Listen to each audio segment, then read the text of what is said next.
은혜의 주님 감사합니다. 오늘도 주의 택한 거룩한 백성들을 구별하여 주셔서 하루의 가장 처음 시간 주님의 몸된 성전에 달려나와 기도함으로 나아가게 하여 주시니 감사를 드립니다. 저희들의 삶 가운데 날마다 기도함으로 주가 일하시고 완성하시는 은혜를 체험하는 복된 인생들 되게 하여 주시옵소서. 우리 성도님들 어떠한 문제가 있든지 주님 앞에 맡길 때에 주가 일하시는 은혜의 체험들이 있기를 소망합니다. 건강의 문제로 인하여 아파하는 주의 자녀들이 있습니다. 육신의 질병으로 마음의 우울증, 불면증으로 힘들어하는 주의 자녀들 날마다 치료의 광선을 발하여 주심으로 회복의 은혜를 체험케 하여 주시고 또 각 가정의 물질의 문제로 연하여서 믿음 흔들리지 아니하도록 때를 따라 도우시는 주님의 은혜와 공급을 체험케 하여 주시고 우리 자녀들 어느 곳에 있든지 무슨 일을 하든지 우리 성도님들 눈물로 기도할 때에 그 눈물의 씨앗들이 30배, 60배, 100배로 열매 거두는 은혜의 역사들이 임하게 하여 주시옵소서. 예수님 이름으로 기도드립니다. 아멘. 오늘은 믿음을 드러내라, 믿음을 드러내라 라는 제목으로 하나님의 말씀 증거하도록 하겠습니다. 실력이라는 것은요, 믿음을 드러내는 것입니다. 그런데 우리는 눈에 보이는 것, 이 실력이라고 생각할 때가 많이 있습니다. 예를 들어서 다니엘이라고 그러면 그는 믿음의 실력이 있었습니다. 그러니까 사자굴에 들어갔는데도 그의 믿음을 드러냅니다. 그렇게 믿음을 드러내는 것, 그것이 실력이라는 것입니다. 그런데 우리는 다니엘에게서요, 그런 거 안 묻고 왜 실력이 있다고 그러는데 나라를 구원하지 못했냐? 왜 실력이 있다고 그러는데 눈에 보이는 결과를 드러내지 못했냐? 이런 걸 많이 묻습니다. 그러니까 뭐 풍요나 나라 구원이나 이렇게 자꾸 눈에 보이는 것들에 우리는 관심을 갖는다는 것입니다. 그런데 실력이라는 것은요, 이렇게 생각하시면 됩니다. 적국에서도 내 신앙을 드러내는 것. 이 땅에서 모순들을 다 해결하는 것이요, 우리의 목적이 아닙니다. 우리가 다 죄인이기 때문에요, 모순들은 계속해서 이 땅에서 있습니다. 물론 하나님의 백성 부르신 목적이 세상을 정화시키는 목적도 있지만 그것이 성도의 최종 목적은 아닙니다. 그런 상황 속에서도 믿음을 드러내는 것. 그래서 하나님께서 마지막에 다 해결해 주시는 거지, 이 땅을 살아가는 동안에는요, 모순들이 다 있습니다. 끝나지 않습니다. 그런데 우리는 눈에 보이고 손에 잡히는 것, 이거 굉장히 좋아합니다. 그래서 우리 성도님들은요, 실력 있는 성도님들이 되실 수 있기를 소망합니다. 어떤 상황 속에서도요, 내 믿음을 드러내는 것, 그게 진짜 실력이라는 것입니다. 그러니까 어떤 상황이라고 그러면 극단의 두 가지 상황에 놓일 수 있겠죠. 고난으로 우리 인생이 세팅될 수도 있고 풍요로 내 인생이 세팅될 수도 있습니다. 특별히 여로보암 2세 때는요, 풍요의 시대였습니다. 그래서 이럴 때도 믿음을 드러내고 살 수 있느냐, 그러는 것입니다. 그러니까 풍요로울 때 우리가요, 믿음 드러내지 못할 때가 많이 있다는 겁니다. 우리가 고난의 상황에서도 내 믿음을 드러내지 못하면요, 대부분 풍요의 상황에서도 믿음을 드러내지 못합니다.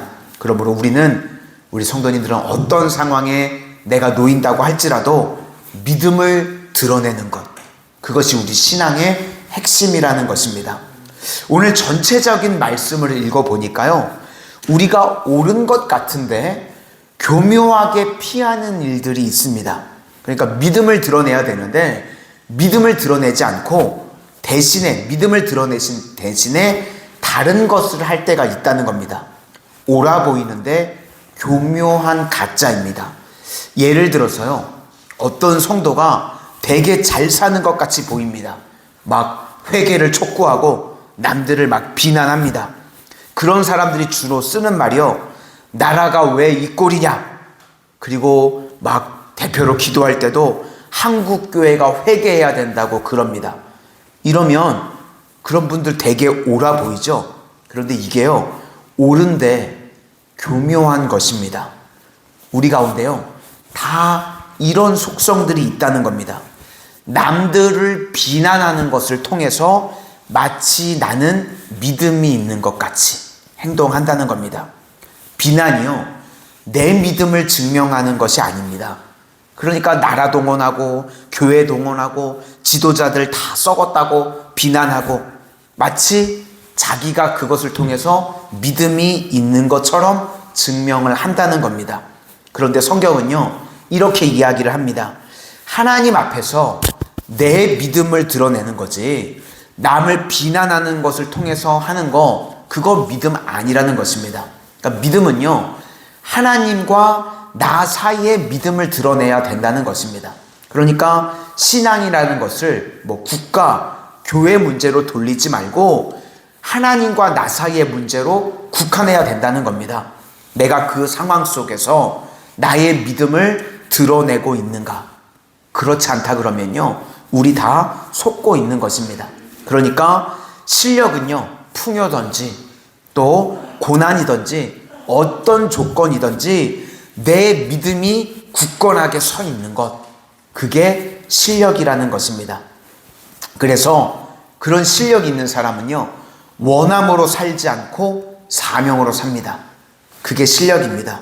그러니까 내 뜻이 아니라 하나님 뜻대로 사는 것이겠죠.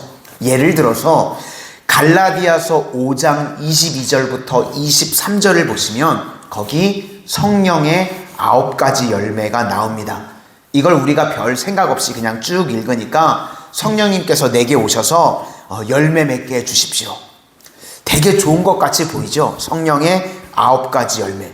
근데 한번 자세히 성령의 9가지 열매 한 가지 한 가지를요, 한번 묵상해 보시기를 바랍니다.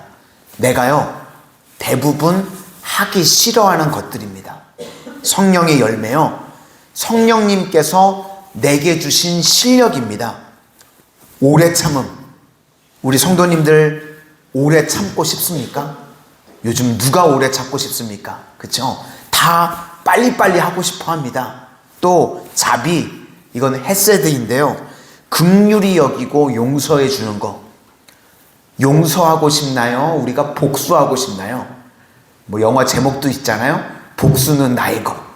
우리 그냥 내버려 두면요, 용서가 아니라요, 복수하고 싶습니다. 양선, 이건 친절이죠. 친절하고 싶습니까? 세상 사람들은요, 갑질하고 싶어 합니다. 그렇죠. 충성도요, 우리는 충성보다요, 농땡이 치는 거 더 좋아합니다. 그렇죠.